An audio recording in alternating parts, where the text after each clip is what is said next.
What's up, guys? It's Justin Kahn. You're watching Fractal Radio, our Fractal podcast where we go in deep with the amazing games in the Solana ecosystem.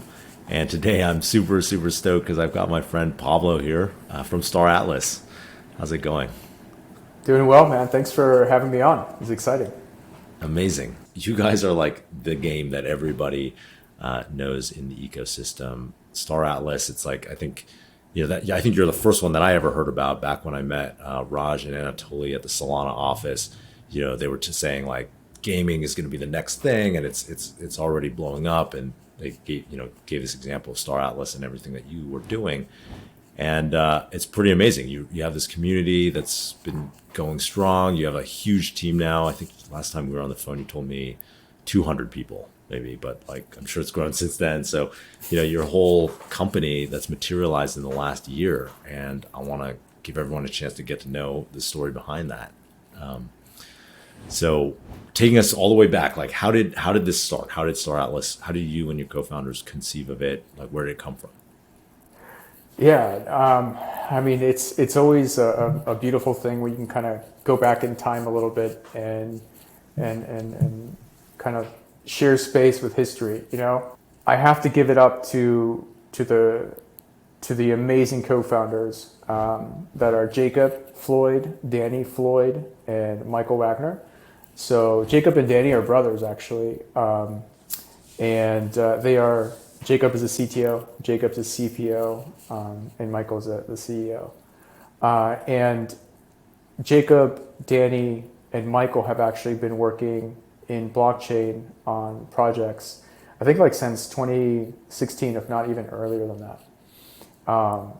And I think just the pedigree that Danny and Jacob have from building games in the past, and then being in this moment where they were transitioning out or in between projects, this idea of just like, hey, let's play some games, on downtime, led to, wait, why aren't we building games? It was that simple. It was kind of like, okay, the markets are they're cooling off a little bit, right? And let's kind of like come back to the campfire. And that campfire had to do with playing games.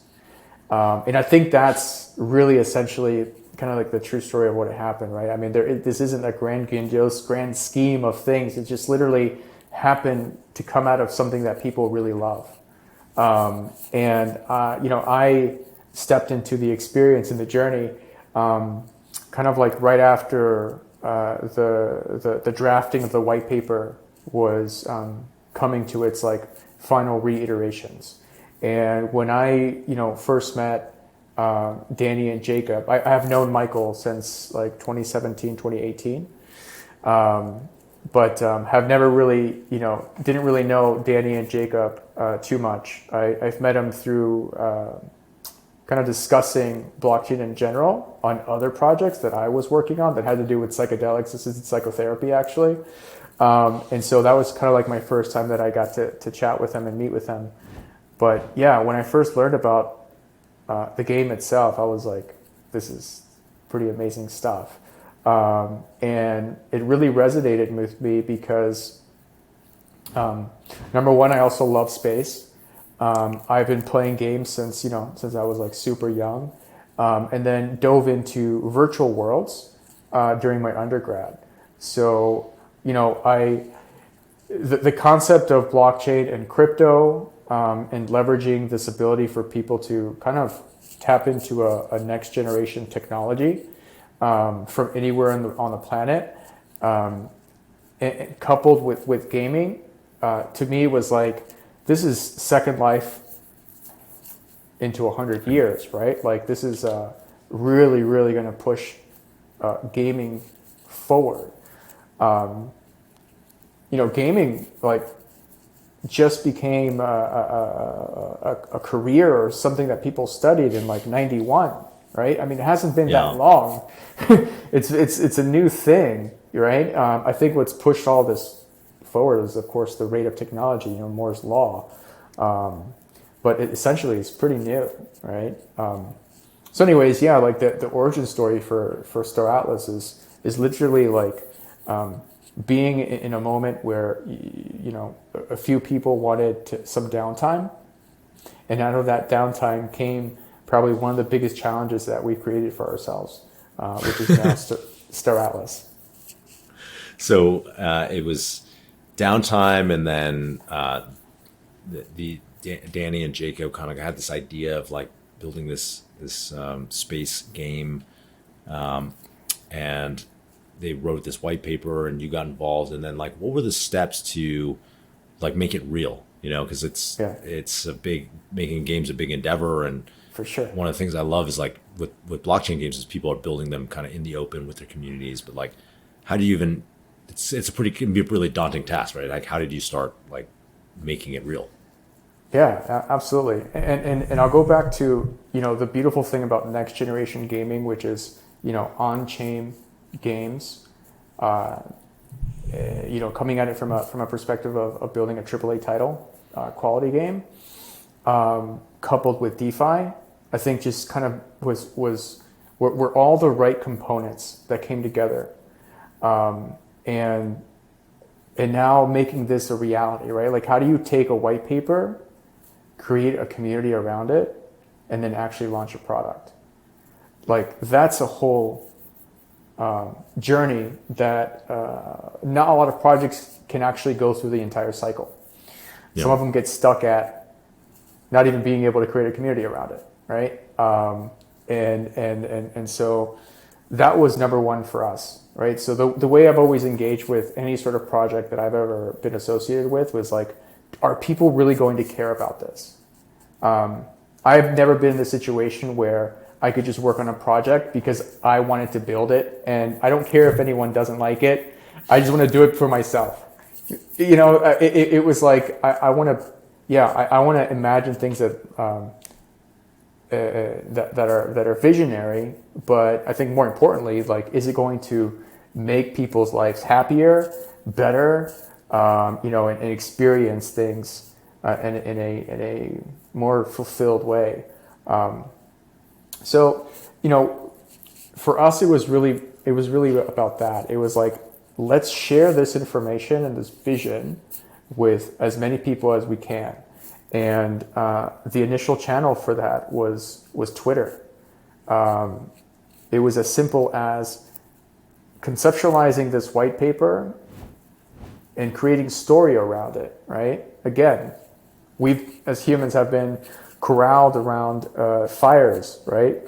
Fire camps, and telling stories, sharing story. And that was how we utilized Twitter, right? So, I mean, not to take you into the weeds, but like, that's literally where it started, right? Let's see what this happens. Let's see how people resonate with this, right?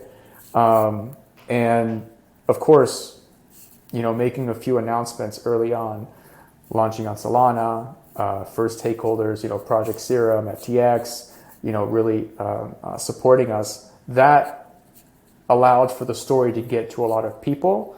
But then at the end of the day, people really resonated with our story. And that's when the community started forming itself. What were some of those core ideas in the white paper that really resonated with the community? Sure. It's interesting because like the idea of writing a white paper for a game is completely new, right? Like that's usually game companies historically, they just, you know, they build the game they want to build and they release it, and then it's like, okay, here it is. Like, do people like it? I don't know. Yeah. Yeah, no, for sure. I think just like, well, I mean, white papers in general, right? I mean, how many startups write a white paper? Well, now with crypto, now they're starting. Now with crypto, is like, yeah, that's the thing, right? Before it's like a 10-page deck, right? And you go out there, and then you go build the thing, and you disappear from a little bit, and then you bring your product to market, and you start marketing. So now it's like, do you have a white paper, right? Let's kind of see that. The components of the white paper, I think, that resonated with people were I mean, I honestly was going after the grandiose idea of building a AAA title game on chain.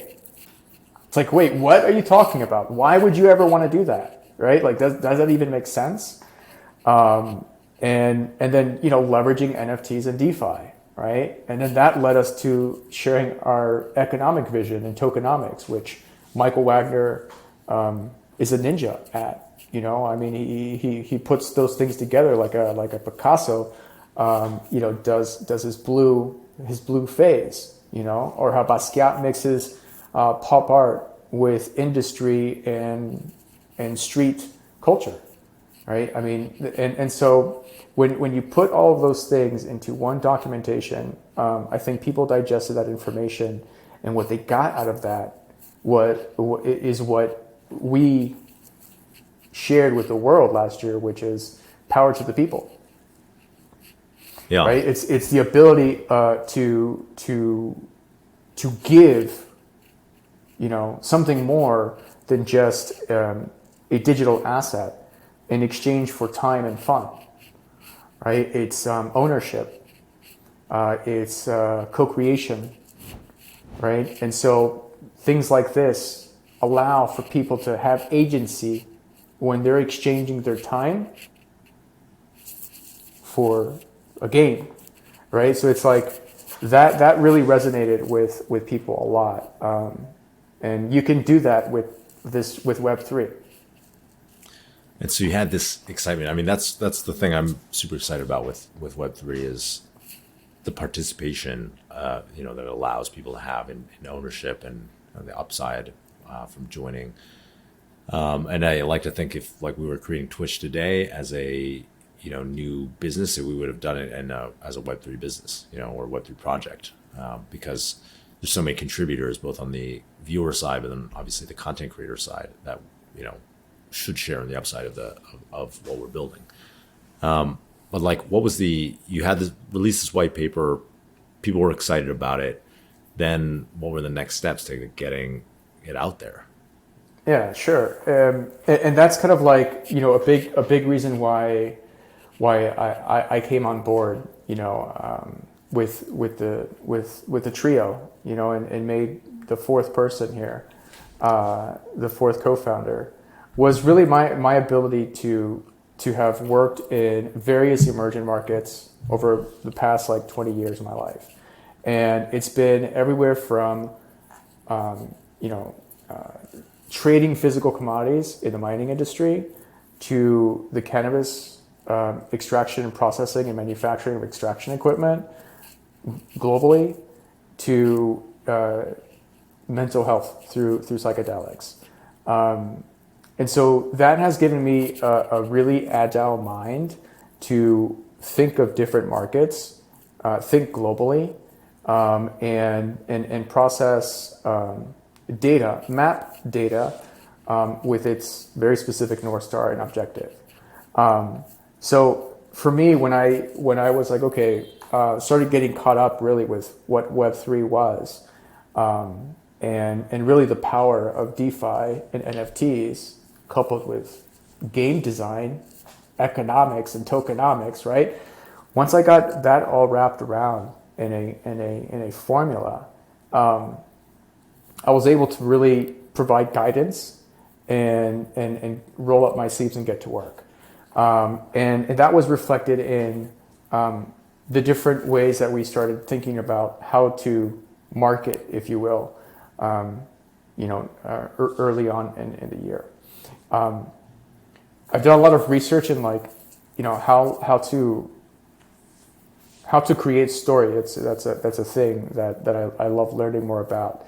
And I came upon this paper around dreaming and the wake state, right? And the ability for a product to allow people to dream and actually form part of that dream and inform that dream.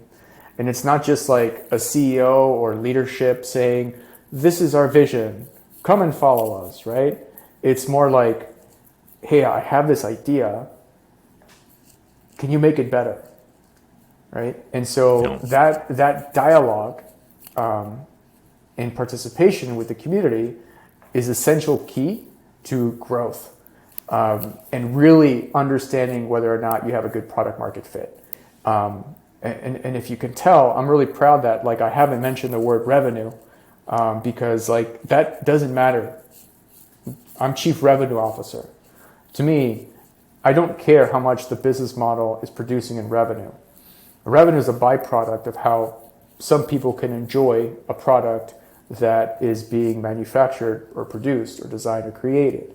For us, it's more, how are people getting involved, right, in participating in the development of the product? And so what really was fun was creating this dynamic community and then moving that into Discord, right? And having that birthing of ideas in Discord. So there's kind of a trend here of like utilizing these social media platforms to get around fires, right, and ideas. That moved us to really get traction into positioning Rebirth, Genesis of a Metaverse, which was a campaign for us to really now test the traction that we were getting early on.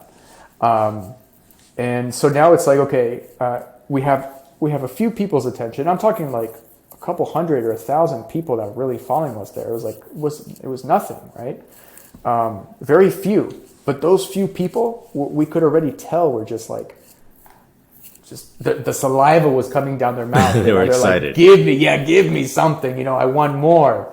And that more was just, tell me the story of Star Atlas, like the origin story of Star Atlas, but there's an origin story, there's lore to Star Atlas. This Star Atlas happens in a game. It engages people 500 years from now, right?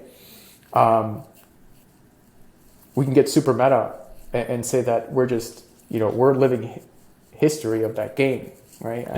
Yeah. So I think that for us, it had to do with putting out Rebirth, Genesis of a Metaverse, and these are 14 posters. Back in the day, I have behind here this canvas. If we were in my bedroom when I was 12, 13, 14, 15, it was filled by surfing posters and maybe even like a rollerblader, because I liked rollerblading, and then jumped into skateboarding later, but surfing forever, right? And soccer or football. In discussion with the team, we were like, how can people are really excited about the game, but they want to know the essence of the soul of what we're talking about here, right? So how can we express that in all the beautiful art that we're already producing? And how can we create this immersive experience for people, AR, and how can we get some fun art and culture surrounded around this? That was the music.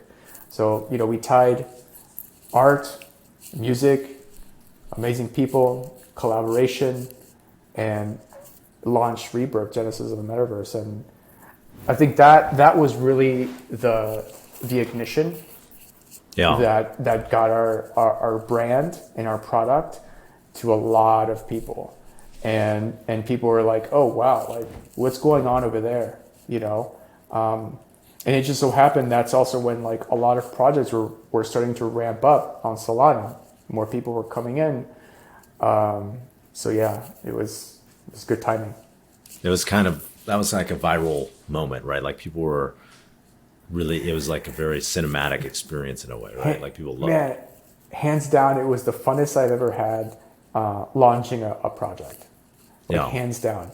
I will never forget that moment.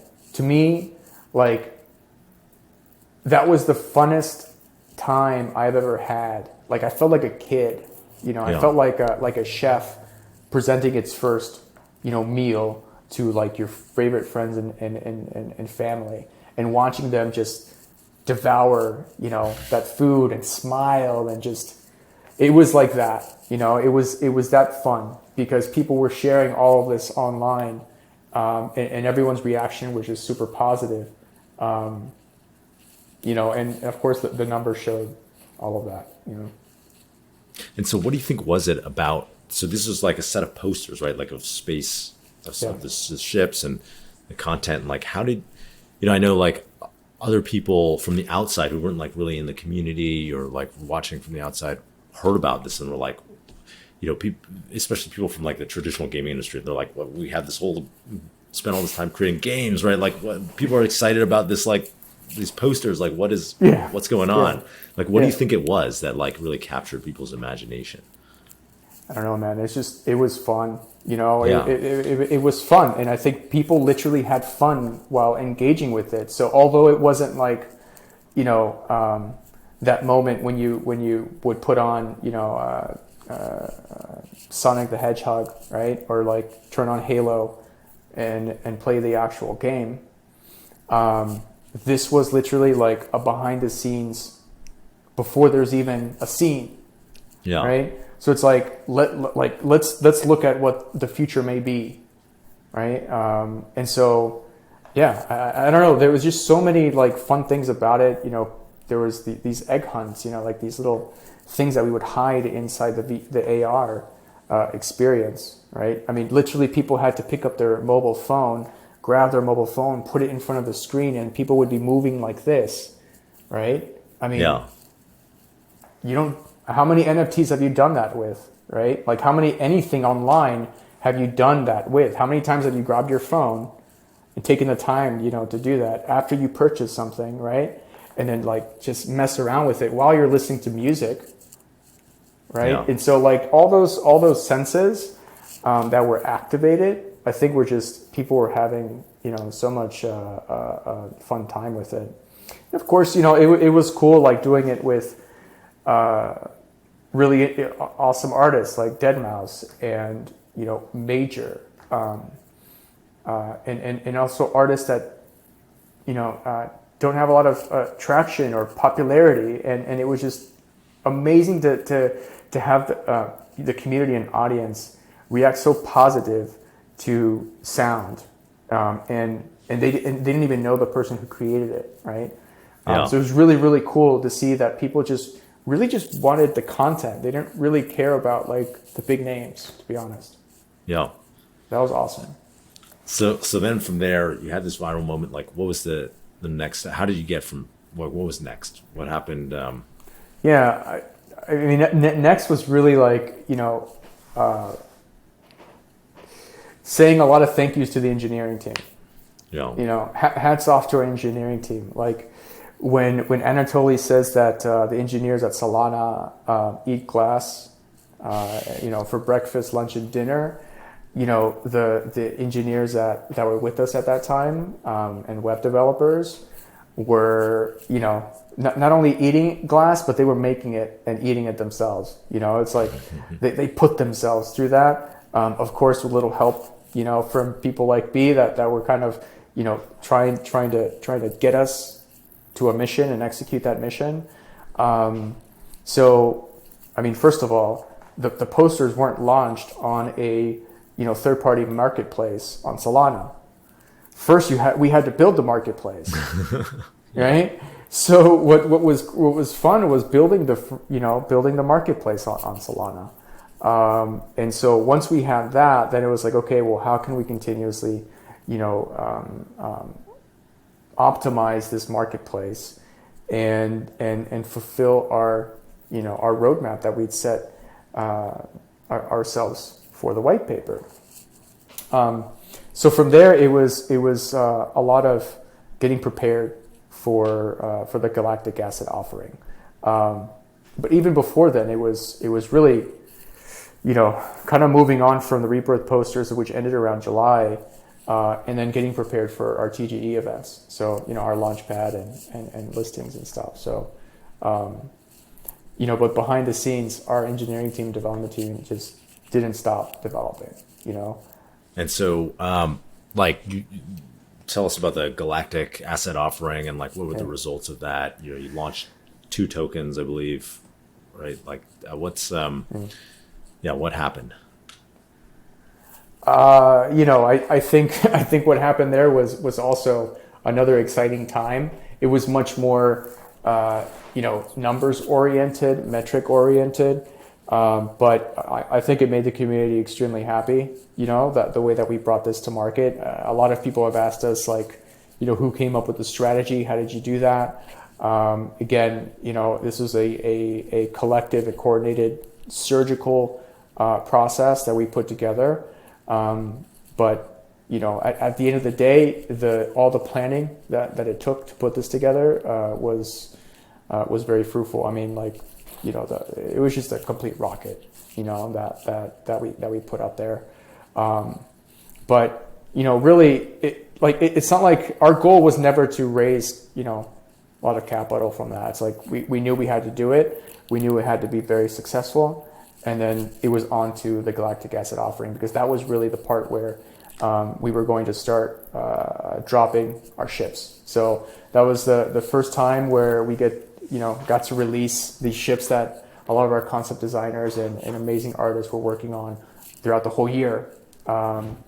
So that once we started dropping the ships, that was another feeling again, like when Rebirth happened, because this time it was also, our every ship was like a little child. It's like Danny and his whole team, which are just tens of people across the whole production cycle that goes from a pencil sketch all the way to like a 3D model. There's stations, right, in phases, and so all of those people have been wanting to get their product out into the market, and when we finally did, again, it was a sellout after sellout after sellout.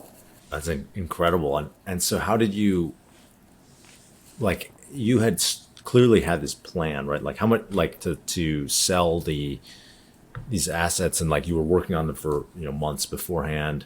Like, how did you guys think of? Because I mean, now, like, I think people are copying like what you did, or like what other people have done in the market. But like when you're doing this, it's kind of like it's all new, right? Like you said, you have to build a marketplace to like be able to launch all this stuff.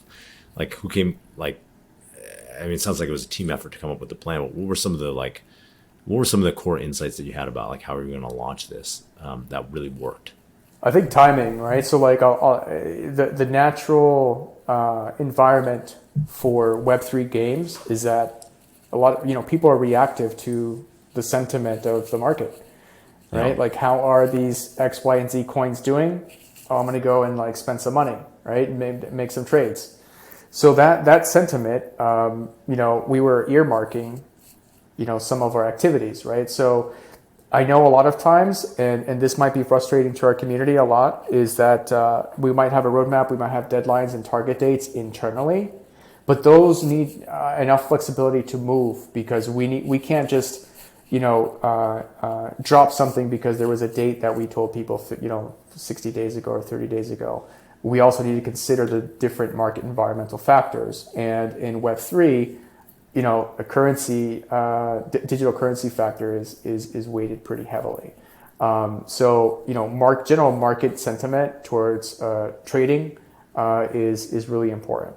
And then I think the other part to this is also just really watching our engagement with people, and understanding any sort of negative sentiment that exists and addressing it head on. Right, so our Discord really grew super fast, and we weren't ready for, I guess, the moments when people were virtually throwing tomatoes and potatoes at us, Yeah. Because we're like on stage and we're hiding behind the curtains, or at least people think we're hiding behind the curtains, and people are just kind of being a little bit negative and saying, well, what happened with this drop, or it's delayed. Solana is so slow. You broke Solana, all this type of stuff.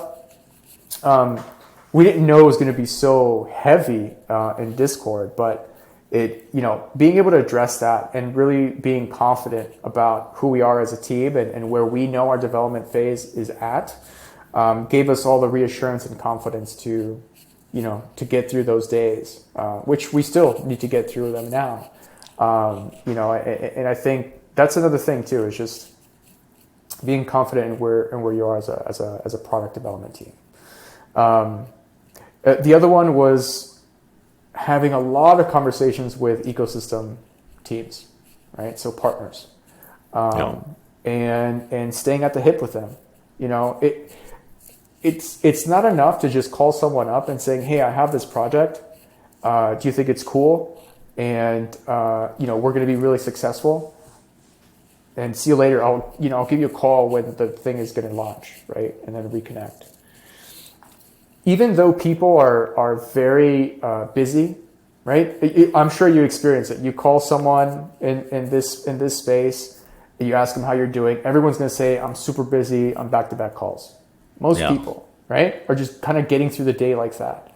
Well, what can we, right, as people who love to grow their hair out, right, and really engage and have conversation, how can we really be different on those calls? And I try to break that pattern every time I meet somebody, right? So the other part, man, is really building real and authentic relationships with people.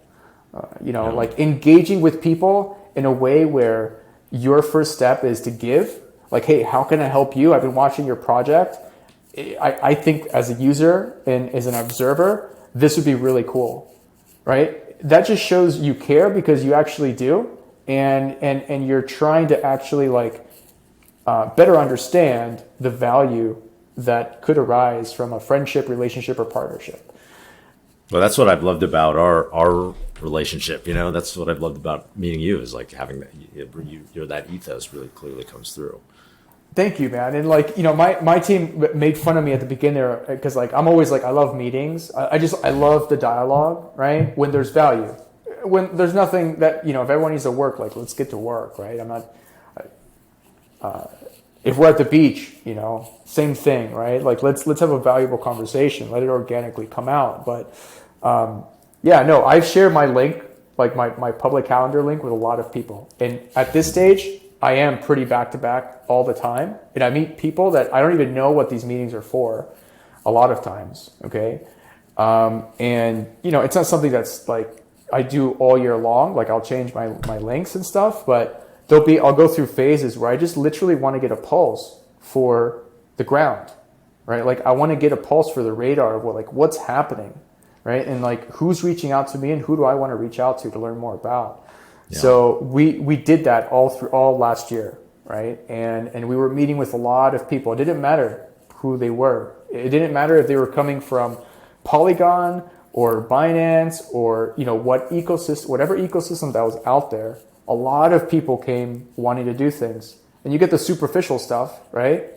You kind of need to be able to identify the red flags, right? And say, and be nice, and kind of put those to the side. But you will find those good, partners over time. So finding really good ecosystem partners, building really good relationships with them that are going to bring value, not only just short term but long term, and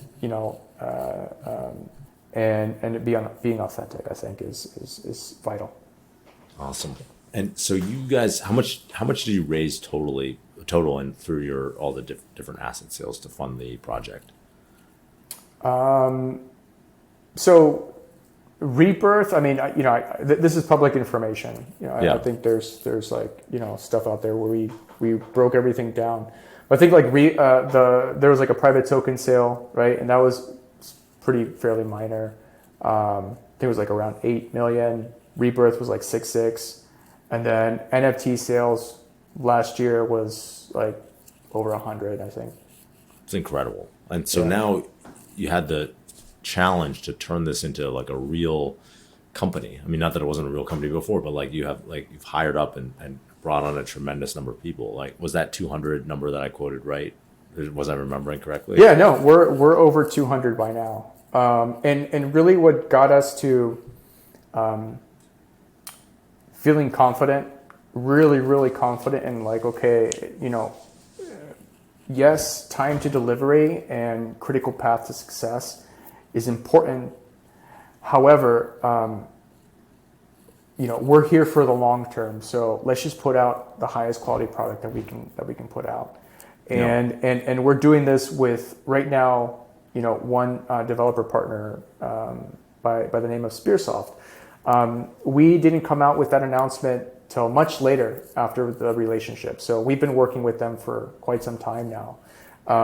And so again, it's just, it's funny when people kind of reach out and they're asking about where is the development of the game. And, we're going to we're going to begin to share more of our development phases, but we're working with high quality people for some time now. So it's been really exciting. Also learning from people that have developed in a very specific pipeline and process for more than 20 years. Yeah. It's one thing where part of our team gets to play around with new tech, right? And there's a lot of R&D that takes place and a lot of reiteration, a lot of prototyping, a lot of ideas. Like I have another idea or have another idea, new projects erupting out of Solana. And there's a new, primitive that you can play with, and that kind of, might deviate products here and there. But when you have a solid base of more than 20 years experience in building AAA title games, it's nice. It's nice to have that. Amazing.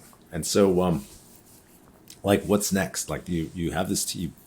I mean, anyone hiring that kind of team in that short period of time is always like, it's kind of exciting to be in that hyper growth phase, and you can start to do a lot. Like, what are the things that you guys are gonna come out with in the next, in now that we're in 2022? Yeah, so a big priority for us is to onboard just grade A talent, global talent that has the experience of creating AAA title games, number one, but also number two, being able to forge, a completely new area of Web3, right? Yeah. And that's also something that is fairly new. It's Web3 is, I guess, for the major public, the mass public, it's fairly new. You might hear a baby crying in the background, but I just recently had a child, and he's a grown man already in a little baby's body, and he loves to eat. He loves to sleep, just like any gentleman, I guess, these days. But I apologize for that. But yeah, man, being able to really drive growth, but have a solid foundation. We're not here to deliver products that are only going to last a few years. We're building something that we hope is going to be used by billions of people for hundreds of years. We truly have that as our North Star. So beginning of this year was really looking at our objectives and key results. So we use OKRs as an internal process framework across our departments. So really understanding, revisiting our ethos, right? Like not getting caught up in the hyper growth that some people, feel we're having, or some people even in our team feel that we're having. We're just getting started, like that. What happened last year was our ability to prove to ourselves that we can actually build this with community. Like we can actually co-create with community. And the community wants to co-create with us. Now it's, as you mentioned, it's our responsibility to actually lay this foundation and build it so people can, start onboarding themselves. But what we do this year, again, is focused on delivering the game that people are going to experience. And so they can have a fun time gaming and not thinking about Web3 necessarily. We want them to benefit from Web3, but not think about how many wallets they own, or they have to grab their ledger and click 50 times to take their one ship from one planet to another planet. That all of those Web3 on-chain game mechanics right now are very like V1, right?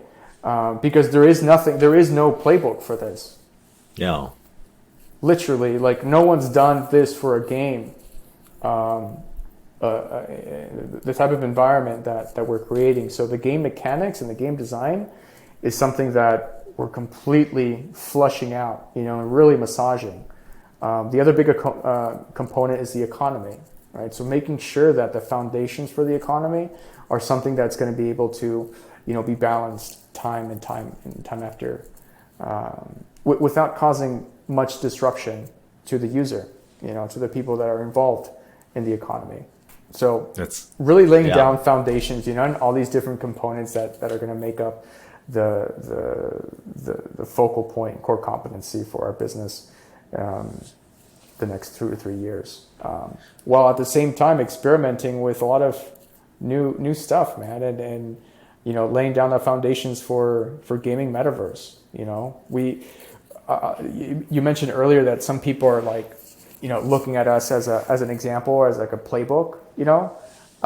We want people to look at us as an ecosystem or a platform that people can utilize to build their games as well, right? And that's something that we're headed towards. That's super exciting. Like, I think you're thinking a lot about how can you be a metaverse? How can you be a platform? Like, how are the ways, how can you engage 1 billion people? How are the ways that you are thinking about designing Star Atlas to do those things? Yeah, exactly. Yeah. You got some stuff up your sleeves. Like, you're like, yeah, I'm just, maybe if you don't want to talk specifics, there's some like, general frameworks for how you think about like durability, or like being open as a platform, or engaging. Like, if I'm a new developer, like, why would I come, like, how can you make Star Atlas a platform that's attractive to me to build on top of? Mm-hmm. Well, it just depends, if that developer aligns with our ethos, and our ethos is really about creating fun experiences for people, right? Number one. Now, the other part would be, at what phase in that developer's life, literally their life, are they in? Because some people are just starting off and they don't need to think about how much money they need to make. Some people have done it all and they already got everything. They don't have to think about how much money they need to make. Some people are in the middle and they're looking for, hey, I want to shift into working with this tech, but I need to make some money, right? Yeah. That's the reality. Okay, so and I think there's a place for all those three mindsets to be successful at Star Atlas. But ultimately, those three mindsets are in one team, and that really balances out the product. Because you have, in my opinion, this is like my personal opinion. We can create a lot of products, right? But the products need to be used by people, and by a lot of people, to get better, right? Because like the first iteration of anything isn't the best, right? Tesla, like how many upgrades is Tesla going to have in its lifetime? Yeah. Right? Like how much better is that car going to get over time? And the only way that car gets better is by more people using that car, and unfortunately getting into accidents, as an example. Or also how much money is going into R&D and experimenting of building out, the AI, mathematical models that make up a core to that car, right? And the different parts of it, like the battery. So, when it comes to like why would anyone want to come on Star Atlas? Well, at this point, what we do have is people who want more of Star Atlas, yeah. Right? People want more of Star Atlas. That's a community, right? So we have a community, something that a lot of other projects don't have. They might have hype, they might have like great revenue stuff here and there, but they don't have community, right? So we do. And I think that's one of the strongest parts that we have. And that's why we take care of our community day in, day out. Number one. Number two, we're also people who are literally building with this new technology. So we have a lot of know-how and expertise. There's a lot of knowledge sharing that we could provide to developers or to any sort of product makers. And the third one I think is relationships with people across the entire ecosystem, right? And I think that you talk to a lot of people and it seems like it's super easy to raise capital, like to launch your project, and because like everyone's just like throwing money around, like it's like your Mardi Gras, and you got your own little cart, right? And you got your banner up, and if you look pretty, and you have the shiny lights all over your head, people just throw money at you. I mean, I don't know. Is that healthy? Is it super healthy for a market? You know, I don't know, right? We're gonna see. But I think what people can find with us is a lot of foundation, you know, in a year that we've been around. So yeah, I think that's kind of a starting point. But I think what's really going to be inspiring for people is the way that we bring about our DAO, you know, and open this creator generated content foundation for people to really build anything that they want to build. They don't need to go through us, you know, through much. They go through the community, right? So we are a part of the community, but we're not the kings and queens who say up or down. I love that. Any final things that are coming up, or anything you want to bring up that we haven't covered already? I mean, I wish, I have a ton of questions for you, like, yeah. Honestly, man, I think like it's really amazing to also see, really bright people like you. You could have built anything, right? Yeah. My question is like, why are you doing what you're doing, right? Yeah, and I think our audience would love to hear that.